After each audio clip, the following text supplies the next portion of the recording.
Hands aren't coming out to the right players. Maybe the players recognise that the stacks are short, so when they play they can easily be committed. Pass. Jason pass. It's certainly been a quiet period, hasn't it, apart from those two Matsuya suck And hands. Fintan raise. Fintan Gavin raising again, second hand in a row. This time he's on the button. Well, he's the chip leader, and he's also shown he's not afraid to put chips in the middle. Sebastian pass.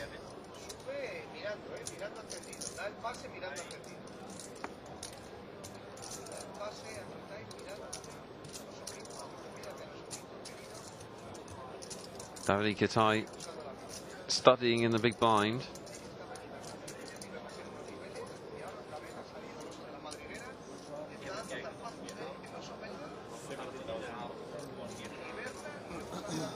Well, he called a raise a few hands ago at Fintan Gavin's. Although that was with position, this would be slightly different. He's going to call the raise And again. Davide in the big blind call. 300,000 as we go to the flop. Two players. This time he's out of position. Flop is tray of spades, four of spades, deuce of spades. And he Davide checks. check. Quite a good tactic to have the 5 and 6 of spades at this point. Don't know if either of them thought of that. Fintan bets 200,000.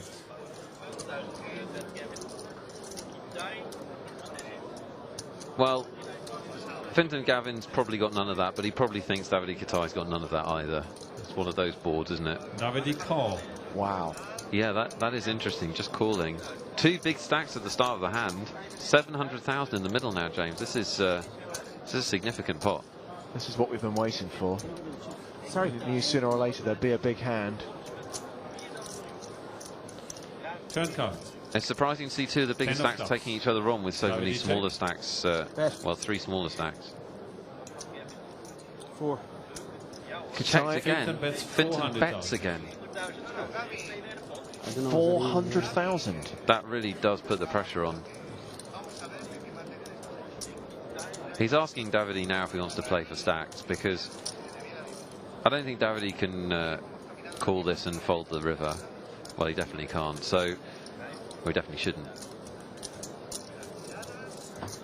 And what sort of hand would Fintan make this bet with? If he's got the ace of spades in his hand, he's probably going to make this bet. If he's got a big hand, obviously he's going to make the bet, but he might also just see it as an opportunity to put the pressure on. He might also put Davide on a hand like sevens or something like that. Yeah. And think, well, is he really going to play for his tournament with sevens? You'd have to put Davide on something like that, wouldn't you? Some sort of pocket pair. Because if he was drawing, I don't know, check calling on the flop he was drawing would be not great. Davide pass and Fintan wins the pot. I think he flashed, just accidentally flashed a middle card of some description.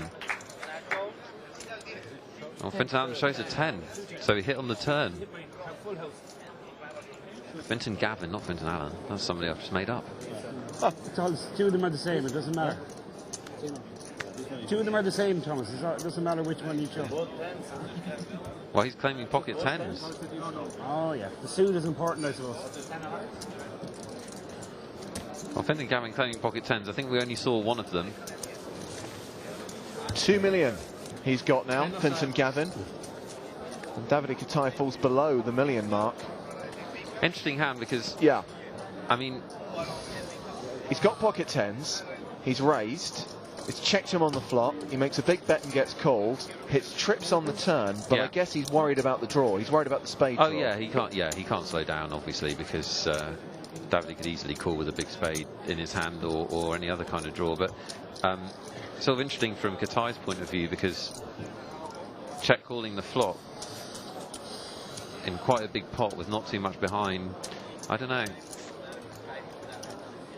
I mean, that's the problem. That is the problem with playing out of position in Hold'em, especially against an aggressive player. If they're going to keep putting the pressure on you, I mean, I think Fintan Gavin would have made that bet on the turn, you know, some of the time without hitting a 10. Daniele pass, Fintan pass.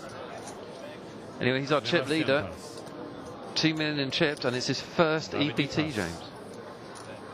Yeah, Doesn't look like it, does it, the way he's playing? Well, as we said, he's got a lot of poker experience because he works in the industry, he runs a card room, he directs tournaments. And he says, unfortunately, it means he doesn't get to play as much as he'd like to. He might get to play a bit more after today. Well, he's guaranteed a big payday. Our short stack's all in here. How much is he guaranteed, by the way? He's guaranteed about 227,000. Wow. And of course, he's in with a good shot of the big money. It's even second place paying 792,000. First, 1.36 million. And Jason makes the call. Jason's called him. Dren all in. Drenu Keller Red all shows in. pocket deuces. With pocket twos. I think we'll probably be in a race. Jason shows king queen. King queen for Jason Mercier. Well, this is about half Jason Mercier's stack. 900,000 in the middle. So pocket deuces, all in hand for Dren. King of diamonds, queen of clubs. Well, Dren needs the twos to hold up. He's at risk. Flop comes. Ace, tray, 4. Oh, great flop for the deuces deuces. are in the lead for Dren. Turn card. Ace a deuce. Oh, there we So are. 3 deuces. 5 for a chop. A 5 would make a split pot. I got there this time. It's the only way that Jason can win part of this pot. Let's see. Well, Last card, another deuce. there we 4 are. deuces. What a waste. Quad deuces. I tell you what it is, Jason Mercier can't win a race. If he, every big pot he's had, his hand hasn't made. And King Queen was well ahead of Dren's, range. He's unlucky he hasn't got a hand like King Jack there. There's the fourth two on the river. Yahtzee. You can't do better than that. Yeah, you would forgive Jason Mercier for feeling a little bit frustrated. I mean, I'm not sure we've really seen him make a big mistake. I know the sixes was an aggressive move, but it's quite clear what he was doing. Absolutely. And he got lucky there, but basically, he hasn't been able to have a hand hold up when he's needed to. Well, but he's still in there. He started the day with that $500,000. After winning that hand with the six against the tens, he went up to over $1 million. Now he's back to where he started again, $500,000. 1 for 8 this tournament on flips. And Jason whining that of the last 8 coin flips, he's won 1 out of 8. Yeah, but don't worry, we feel your pain.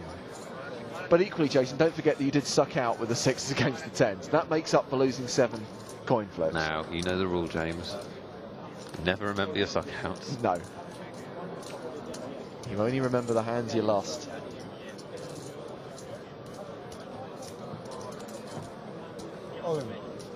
Bukeller's all in again. Small blind, Dren, bet all in. Jason pass. Things changing quickly. Dren Keller's going to be over $1 million, I believe, after that. And up into 3rd place. And Jason Mercier is our short stack. Along with Daniela Matzia, who's sitting there with 560 odd.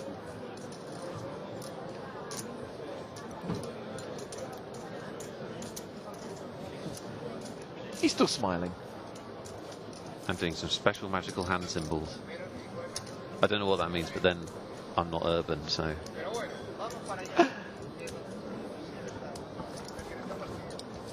Fintan pass, Sebastian pass, and Davide pass. Blind on blind. The 2 Right short pass. stacks. All in. Mercier announces all in. Yeah, and he could do that with any 2 Jason all cards. in. Because there's so much money in the middle, and he's just got the big blind to get through. He actually should do it with almost 32 cards. Tournament director Thomas Kremser announcing that was the last hand of the level. Blinds are up. 30 and 60,000. Running ante of 6,000.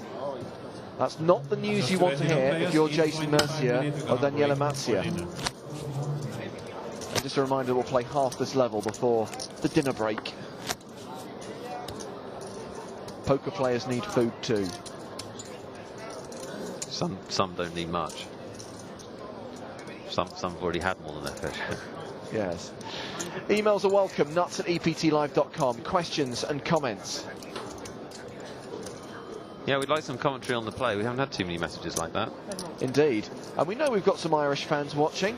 How do you feel about Fintan Gavin becoming chip leader at this final table. Very comfortable with 2 million in chips right now. And Ruthenberg still on about 1.4